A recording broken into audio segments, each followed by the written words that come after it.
فزت ورب الکعبہ، تمہیں خوف خدا کی وصیت کرتا ہوں، بلکہ دنیا طلبی سے بچو، اگرچہ دنیا تمہارے گرد چکر لگائے۔ اس چیز پر افسوس نہ کرنا جو تمہارے ہاتھ نہ آ سکی۔ ہمیشہ حق بات کہو اور اس جہاں کی جزا کے خاطر کام کرو۔ ستمگروں سے ہمیشہ لڑتے رہو اور مظلوموں کے مددگار۔ تمہیں اور اپنے تمام فرزندوں اور عزیزوں اور ہر اس شخص کو وصیت کرتا ہوں جس تک یہ میری وصیت پہنچے، خدا کا خوف کرو، خدا کا خوف کرو۔ اپنے کاموں کو منظم رکھو اور ایک دوسرے کے درمیان صلح اور آشتی سے کام لو، کیونکہ میں نے تمہارے جد صلی اللہ علیہ وآلہ وسلم سے سنا کہ فرمایا لوگوں کے درمیان صلح کروانا سالوں کی نماز اور روزے سے بہتر ہے۔ خدا کے لیے یتیموں کا خیال رکھنا، انہیں کبھی بھوکا اور کبھی سیر نہ چھوڑنا، انہیں یوں ہی نہ سمجھنا۔ خدا کے لیے پڑوسیوں کا خیال رکھنا، ان کی سفارش پیغمبر نے کی اور بارہا ان کے بارے میں فرماتے رہے، یہاں تک کہ ہم گمان کرنے لگے کہ شاید ارث میں بھی ان کا حصہ قرار دیں گے۔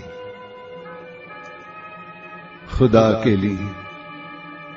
کے لیے قرآن کا خیال رکھنا، کہیں ایسا نہ ہو کہ دوسرے لوگ قرآن پر عمل کرنے میں تم پر سبقت لے جائیں۔ خدا کے لیے نماز کا خیال رکھنا جو تمہارے دین کا ستون ہے۔ خدا کے لیے حج کے موقع پر کہیں ایسا نہ ہو کہ خانہ خدا کو خالی چھوڑ دو۔ جتنے دن بھی اس دنیا میں ہو، اگر بیت اللہ کی حرمت کا خیال نہ رکھا تو سخت عذاب میں مبتلا ہو جاؤ گے۔ خدا کے لیے راہ خدا میں اپنے نام و جان و زبان کے ذریعے جہاد کرتے رہنا اور تم پر آپس میں مل کر رہنا اور ایک دوسرے کو معاف کرنا ضروری قرار دیتا ہوں۔ کہیں ایسا نہ ہو کہ ایک دوسرے سے منہ موڑ کر تعلقات ختم کرنا، امر بالمعروف و نہی عن المنکر کو ترک مت کر دینا، ورنہ بدترین لوگ تم پر حکمران ہو جائیں گے۔ اس وقت دعا کرو گے مگر دعا قبول نہیں کی جائے گی۔ اے اولاد عبد المطلب، میں مسلمانوں کے خون میں تمہارے ہاتھوں کو آلودہ نہ دیکھوں۔ یہ کہتے ہوئے دکھائی نہ دینا کہ امیر المؤمنین کو قتل کیا تھا، جان لو کہ میرے قاتل کے علاوہ کسی کو میرے بدلے نہ مارنا۔ اور دیکھو اگر میں اسی ایک ضربت میں مر گیا تو اسے بھی ایک ہی ضربت لگانا اور اس کے ہاتھ، پیر اور دیگر اعضاء کو نہ کاٹنا، کیونکہ میں نے رسول اکرم صلی اللہ علیہ وآلہ وسلم سے سنا ہے کہ مردہ کے اعضاء و جوارح کو مت کاٹو، اگرچہ وہ مردہ کسی پاگل کتے کا ہی کیوں نہ ہو۔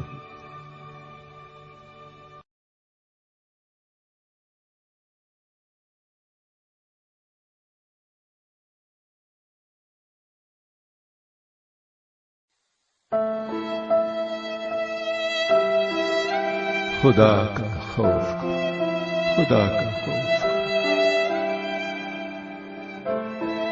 اپنے کاموں کو منظم رکھو اور ایک دوسرے کے درمیان صلح اور آشتی سے کام کرو۔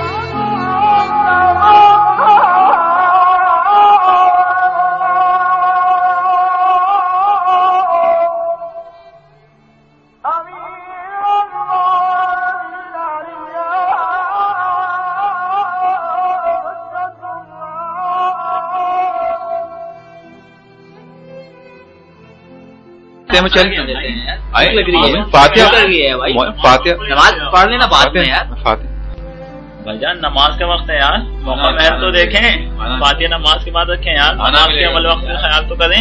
نماز پڑھ دو یار. خدا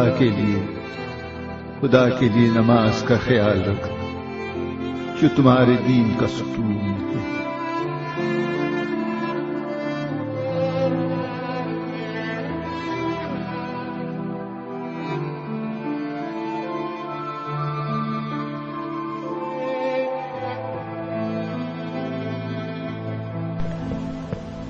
بھائی خیریت تو ہے؟ جی خیریت ہے. یعنی کیا کرتے ہو؟ اپنے صحیح مقصد کے لیے غلط طریقہ کیوں استعمال کرتے ہو؟ سوری, غلطی ہو گئی. کہیں ایسا نہ ہو کہ ایک دوسرے سے منہ موڑ کر تعلقات ختم کر لو. امر بالمعروف و نہی عن المنکر کو ترک مت کر دیں, ورنہ بدترین لوگ تم پر حکمران ہو جائیں گے. اس وقت دعا کرو گے مگر دعا قبول نہیں کی جائے گی.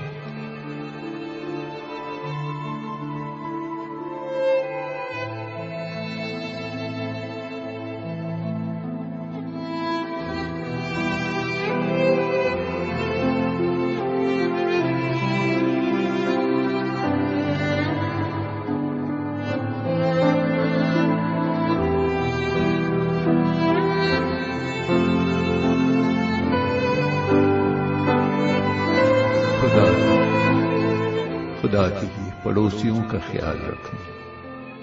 ان کی سفارش پیغمبر نے کی اور بارہا ان کے بارے میں فرماتے رہے, یہاں تک کہ ہم گمان کرنے لگے کہ شاید عرس میں بھی ان کا حصہ قرار دیں گے. امی بھوک لگ رہی ہے. بیٹا کہاں سے لاؤں کھانا؟ ناشتہ بھی نہیں کیا, دوپہر میں بھی کچھ نہیں کھایا.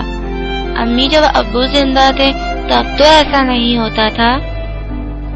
بیٹا اب ہمارا خدا, رسول اور اہل بیت رسول کے سوا اس دنیا میں کوئی سہارا نہیں. کیا ان کو پتا ہے کہ ہم بھوکے ہیں؟ وہ جانتے ہیں, وہ ضرور ہماری مدد کریں گے. آنٹی امی نے مولا عباس کی حاضری کا حصہ بھجوایا, یہ لے لیں.